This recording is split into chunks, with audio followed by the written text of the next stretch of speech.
Deixa guardar. Se bem que o purgatório já é meio caminho do céu, né? Não tem, se você vai, o purgatório não é uma bifurcação, né? O purgatório você já está na antessala do céu.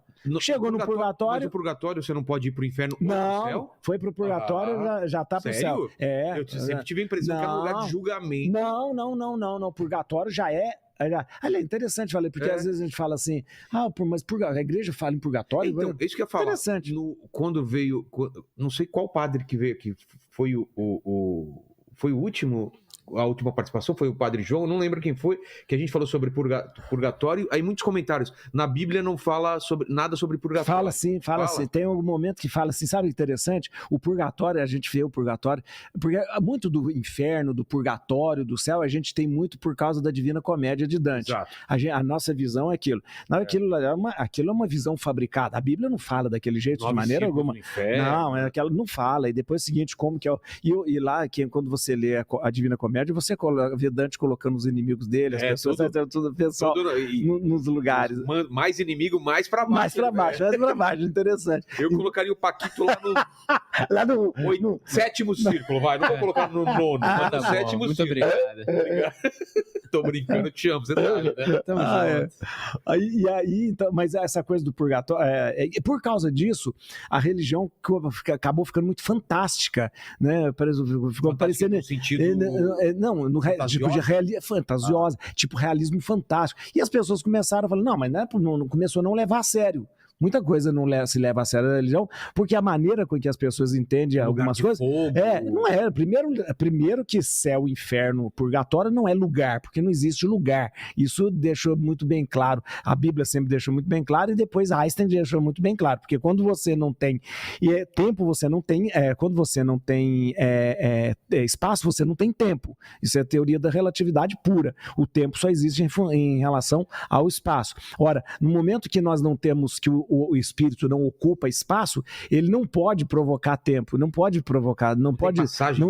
existe passagem de tempo. Então não existe tempo que ficar no purgatório, ou tempo que ficar no céu, porque não existe. Sem espaço não há tempo. Isso é óbvio. Agora, interessante que o purgatório, ele sempre foi visto como uma maneira da misericórdia de Deus para que eu pudesse entrar, né? Para que eu pudesse fazer parte dessa convivência com Deus. E aí está muito ligado com a indulgência. É interessante isso. Que era vendida antes. Olha para você ver uma coisa. Quando a gente fala indulgência, a gente fala assim, a indulgência era vendida e tal. Pronto, isso ficou na cabeça da gente e tal. Mas espera aí. A indulgência não existe hoje? Existe. Mas a indulgência era vendida? Não. Primeira coisa que a gente tem que saber, Vilela, uma coisa muito... Por isso que eu gosto de conversas assim. É o significado da palavra. E depois é o seguinte, o que as pessoas sabem de indulgência, de inquisição, de igreja e tal? Sabe porque aprendeu no colegial, ou nos filmes, ou no coisa. Sabe a partir de quê? A partir de uma visão do iluminismo, do enciclopedismo, de enciclopedista que a gente lembra, que depois da Revolução Francesa, fez uma propaganda muito bem feita contra a igreja. Até hoje a gente bebe daquilo que os enciclopedistas fizeram. Era das trevas, né? Então, justamente chamar a Idade Média de Era das Trevas foi uma das fake news produzida pelos iluministas. Os iluministas tinham que dizer o seguinte, nós somos a luz, a inteligência é a luz. Então, tudo aquilo que passou na idade anterior a essa é treva. Então, a Idade Média não é a Idade das Trevas, de maneira alguma. Foi uma época em que a gente desenvolveu medicina, desenvolveu a matemática, desenvolveu a arquitetura, desenvolveu a ótica. O óculos foi inventado na Idade Média. Olha, então, na verdade, foi uma época de grande profusão da ciência também. Então, eu estou dizendo isso por quê? Porque a gente se fixa nessas coisas que a gente aprendeu um dia e não vai além. Você fala da indulgência. A indulgência é interessante. Qual que é a compreensão da indulgência na relação minha com Deus? Na relação de pecado com Deus?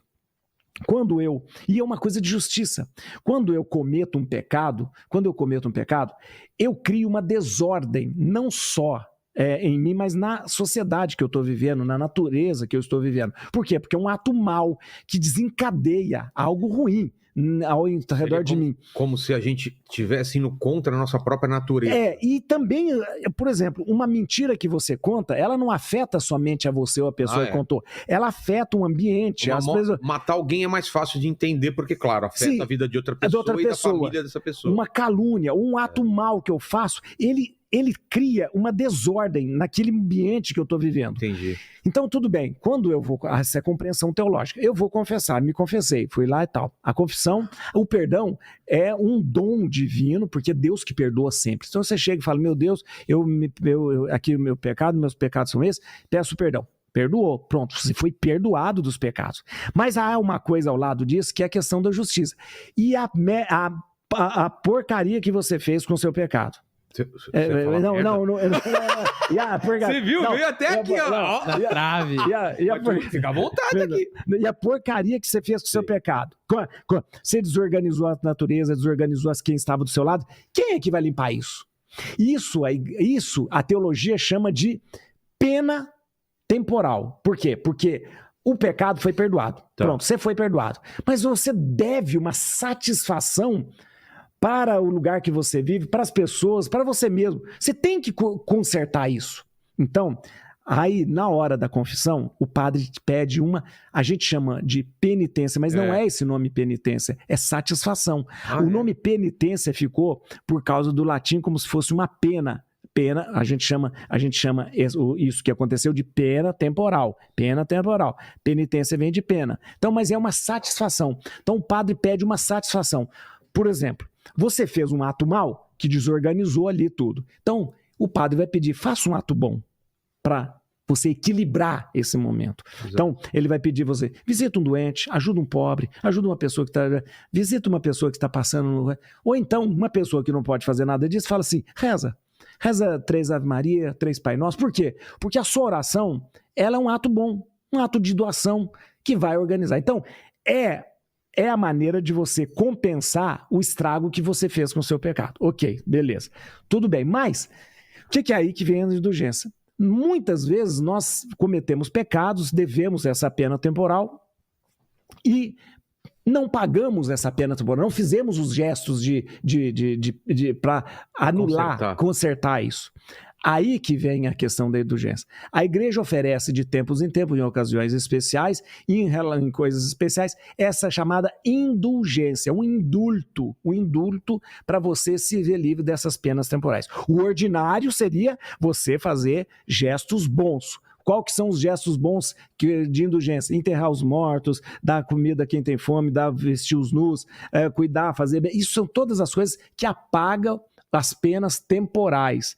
Mas em ocasiões especiais, a igreja concede. De 50 em 50 anos, a igreja concede indulgência. Paga todas as penas. No Dia dos Mortos, dia 2 de novembro, a igreja concede indulgência para as pessoas que falecidas, se você for lá para... Né? Então, tudo isso tem. Sim, aí... mas não foi vender... Sim. Quando você pega na Idade Média, aí 1500 e pouco, 1400, você pega alguns papas que eles, na verdade, não eram padres, eram famílias. Você vai ver a família Borgia e a família, os Médicis, a família Borgia e tal, eram interesses políticos. E tanto é que você pode pegar no Google aí, pega aí um papa dessa época que você vai ver. Porque geralmente, quando vem a biografia de algum papa, alguma coisa, vê lá, ordenado padre no dia tal, ordenado bispo no dia tal, e foi eleito pontífice no dia tal. Se você pegar esses papas, alguns papas da Idade Média, você vai ver lá, escolhido papa no dia... por exemplo, no dia 1º de setembro. No dia 2 de setembro foi ordenado padre. No dia 3 de setembro foi ordenado bispo. Então, era o inverso. Era uma questão política. As famílias se degladiavam para ser o Papa, porque a igreja era muito poderosa, né? Porque era muito rica em questão de terras. Praticamente todas as terras na Itália, na Alemanha, tudo era terra da igreja. Tanto é que os unificadores, Garibaldi na Itália, Bismarck na Alemanha, que foi de repente acabando com essas terras chamadas terras pontifícias, né? Essas terras Como que eles conseguiram essas terras? Por acordos? Como que é? Porque a igreja, quando a igreja se organiza e existe isso aí lá no Império Romano, que a igreja passa a ser a religião oficial do Estado, o Império Romano tem toda, ela passa a ganhar propriedades do Império Romano. O Império Romano dominava tudo. E a igreja, como propriedade daquilo, concedia depois essas terras aos lordes, aos condes. Tanto é que esses títulos, conde, duque e tal, era dado pela igreja. Muitos títulos. Não era pelo rei? Não, porque o rei o monarca era o papa. Muitos desses lugares o monarca era o papa. Juntavam as duas coisas. Sim, então, lembra essa coisa da igreja junto, que foi sempre algo ruim, igreja junto com o poder? Horrível. Mas muito bem. Aí, sim, houve sim papas que não tinha nada, por exemplo, um papa chamado Alexandre VI, que era o Papa Borgia, que era o pai da Lucrécia. Ele tinha filhos, o filho dele era um péssimo filho, ele também ficou cardeal e tal. Então, o que ele fez? Ele foi escolhido como papa, Logo depois ele foi ordenado padre, porque para ser papa precisa ser bispo, mas para ser bispo precisa ser padre. Então, ele era um político, foi escolhido como papa, depois ele teve que ser ordenado como padre, teve que ser ordenado como bispo e tal, mas vivia a sua vida devassa, como qualquer pessoa, porque para ele não importava isso, não importava nada disso. Esse período da igreja houve uma instrumentalização desses recursos, né, para que você... Aí começou a usar, se você colabora com a igreja, você ganha isso, se você colabora com a igreja, você ganha aquilo. E não só, ganha títulos também, não é só a indulgência que foi comercializada. Pedaço do céu, né? E títulos assim, é o que eu estou dizendo, título de conde, você vai ser agora, aquelas regiões, Nápoles, né, era o reinado de Nápoles, você vai ser o duque de tal, do conde de tal e tal, era tudo isso comercializado também. Mas veja uma coisa, aí as pessoas falam, não, mas era uma promiscuidade. Não, a igreja não era assim, ela passa por esse período, tanto é que o Papa Alexandre VI foi o Papa que assinou o nosso Tratado de Tordesilhas. Aliás, o Brasil só existe por causa desse Papa que foi esticando. Ele era espanhol e ele queria defender a América espanhola, então ele foi deixando a parte mais para cá, achando que não tinha nada para os portugueses. Ele falou, vou dar o golpe nos portugueses. Deu nada, né? Porque tinha mais coisa para cá. Então, é interessante lembrar isso e conversar sobre isso, porque a indulgência, então, ela é instrumentalizada, assim, nesse período, mas por pessoas de má fé, que durante um tempo estava à frente da igreja, Isso foi depois, né? Isso a gente começa a ver depois uma reação da igreja, que começa a acabar com esse tipo de coisa, passa a ser proibido que cardeais que não sejam padres lá e tenham formação sejam escolhidos para ser cardeais, bispos que não sejam cardeais, bispos que não sejam padres sejam escolhidos para ser cardeais, e a igreja começa um processo de moralização muito grande a partir de 1517, 1526 e tal. Mas ela passou por esse período mesmo.